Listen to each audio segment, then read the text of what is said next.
Hey everyone, my name is Jack Keller. I'm the new Chief Financial Officer at Generation Connection. And I'm so excited to be talking with everyone about the history of Chicago. A little bit about me. I moved to Chicago 3 weeks ago to start work at Northwestern University Pritzker School of Law. I'm originally from Albuquerque, but I get to learn about this community with you all. So a big thank you to History.com, to the Smithsonian, to the City of Chicago, the Chicago Natural History Museum, who prepared materials that contributed to this presentation. So where we're going to start is back in the 1500s, and the site then, on the banks of Lake Michigan, was known as Chigagu, which means wild garlic place, or the leek place. If you want to pause this video and try to spell Chigagu, it's close. It's close to what it sounds like now, but it's Chigagou.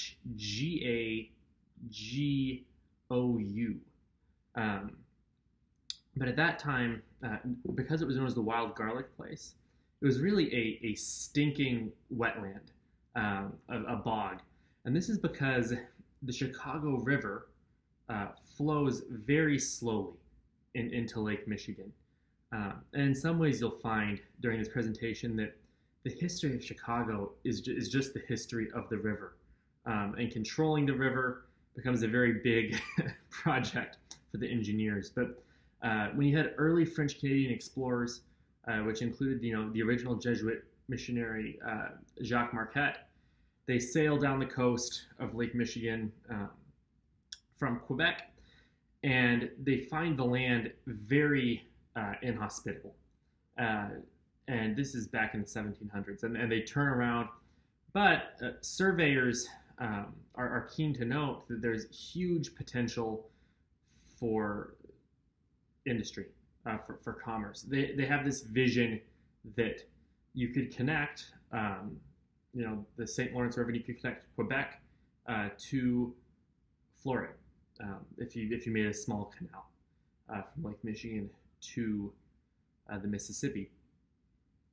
So, while there were First Nations peoples, the Potawatomi, the Miami, the Fox, the Anoka, living around the land, there were no really permanent settlements in what we would think of as Chicago, where the Chicago River meets Lake Michigan, until you have Jean-Baptiste Point du Sable, who in the 1770s he's a free black Haitian man whose father was a French sailor, and he comes in the 1770s by the Mississippi River from New Orleans and has a Native American wife, and they make a home at the mouth of the Chicago River. But it wouldn't be until 1803 that the U.S. government builds Fort Dearborn, and Fort Dearborn is about 5 minutes away from my current apartment, and where it is on the now where the famous DuSable Bridge is on Michigan Avenue and the river, Michigan Avenue and Wacker. I might go walk down after I finish filming this, but that's where the fort is. 30 years after that, in 1837, work begins on what was then called the Illinois and Michigan Canal.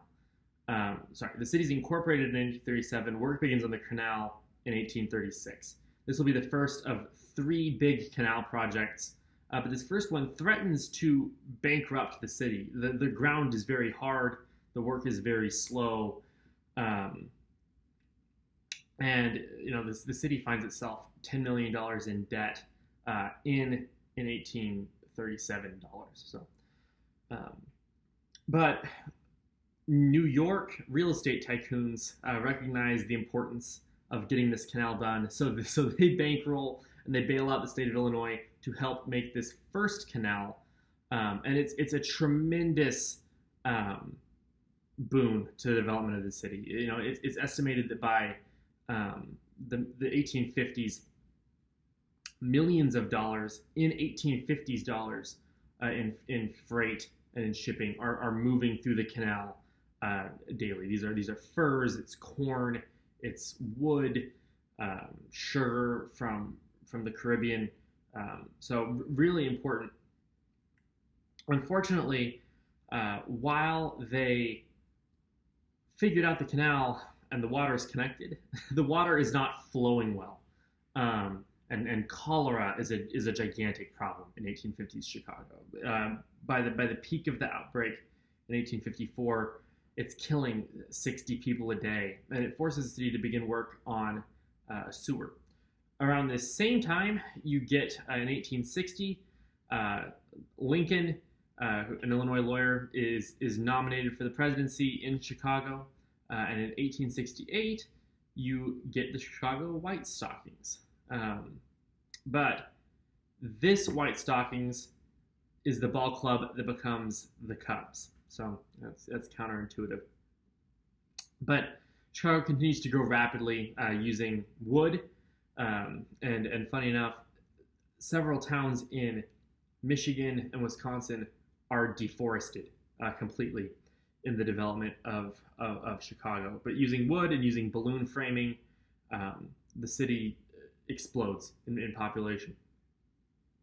Ironically, due to this wooden framing and also the success of the 1855 sewer project, the conditions were right for the fire, the Great Fire of 1871. And the common legend is that the fire gets sparked when a dairy cow in the southern part of the city knocks over a lantern.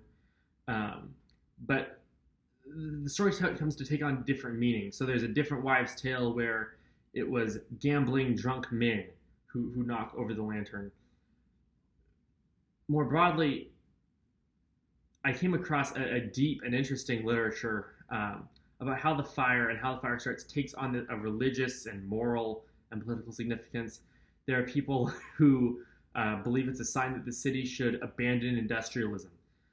It furthers anti-Irish sentiment in the city, where you have this tale where actually it was Irish thieves who spooked the dairy cow on the O'Leary's farm and causes the fire.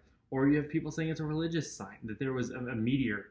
And there are astronomers who believe, in 2004 this was presented, that actually there were 4 fires along Lake Michigan the night and day of the Chicago fire, and that wasn't coincidence, it was a meteor. No matter how it started, the fire is catastrophic. It burns 2,000 acres of the city, jumps the river, and kills another 300 people, and a third of the city's residents are left homeless.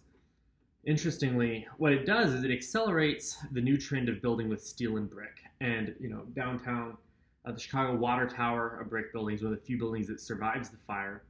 But what we also see is one of the first modern uses of disaster relief. And money pours in from across the nation, and even from Europe, from Scotland, from England, from France, to help with the rebuilding of Chicago. And this grand reopening to the world is supposed to be the World's Columbian Expo in 1893, where they develop, the prototypical neoclassical city. They set aside 700 acres in Jackson Park, which is in the southern portion of the city. And at the time, it sets an attendance record for the most people at an event, with 700,000 people attending in a single day in October of 1893. 2 days before the end of the fair, the mayor of Chicago is assassinated, which casts a pall over an otherwise successful event. But very interesting. My parents are big fans, and I am too, of Eric Larson's The Devil in the White City. A great read. It's being made into a TV show on Hulu, so you can check that out as well. By the 1900s, Chicago finally succeeds in reversing the flow of the river. So waste is now pumped out to the Mississippi instead of into Lake Michigan. A huge success, and the vision is finally fully realized, where you can sail all the way through. And this accelerates the city's development as a hub for commodities trading, for shipping, for finance, for industry. Today, 50% of the nation's freight continues to pass through Chicago. And things just continue to pick up speed. By 1907, 1908, the Cubs win their first 2 World Series. Everyone's very optimistic that this would be the start of many titles for the Cubbies. they had other plans. In 1909, the Illinois Supreme Court sets aside land for Montgomery Ward to preserve Grant Park, the iconic lakefront park. Navy Pier is completed in 1916. In 1933, Chicago hosts another World's Fair, which attempts to put forth a brighter future for the nation after the Great Depression. Unfortunately, the water troubles continue, kind of. The sewer is overrun, the event's mired by amoebic dysentery. O'Hare Airport opens in 1955. This is after an interesting history as a manufacturing site for C-54 transport aircraft in World War II. And that brings us to, also in the 1950s, the surest sign that I'm not from Chicago is that I'm going to have to eat hot dogs with ketchup. But folks in Chicago don't. And why don't they? It's because, at least urban legend says, that a prominent butcher and shopkeep in the 1950s, Jimmy Ferrugia, believes that ketchup is used to mask the taste of spoiled meat. And his bratwurst and hot dogs were so fresh that you don't need ketchup. So at his shop, Jimmy's Red Hots, there was a sign that prominently read, "No ketchup, don't even ask." So until I can give this up, everyone will know I'm really a New Mexican. Then, in the 1970s, Sears Tower, which was then the tallest building in the world, is completed in 1974. 10 years later, the Bulls draft Michael Jordan, and suddenly a North Carolinian basketball player is the most famous Chicago resident in the world. Then, in 1988, the Cubs play their first night game at Wrigley Field. And I only mention that because, as a bit of personal history, my father was the bat boy for that game. So a special Keller family memory. And if we then fast forward to March 4th, 2000, the chief marketing officer for Generation Connection, Macy, Alaska, and true Chicago expert is born. I'm very eager to continue learning about Chicago and exploring. If you found any of these topics interesting, perhaps there can be a part 2, and we can dive into the World's Fair. But I hope you all are doing well. I hope to see you soon, and take care. Thanks.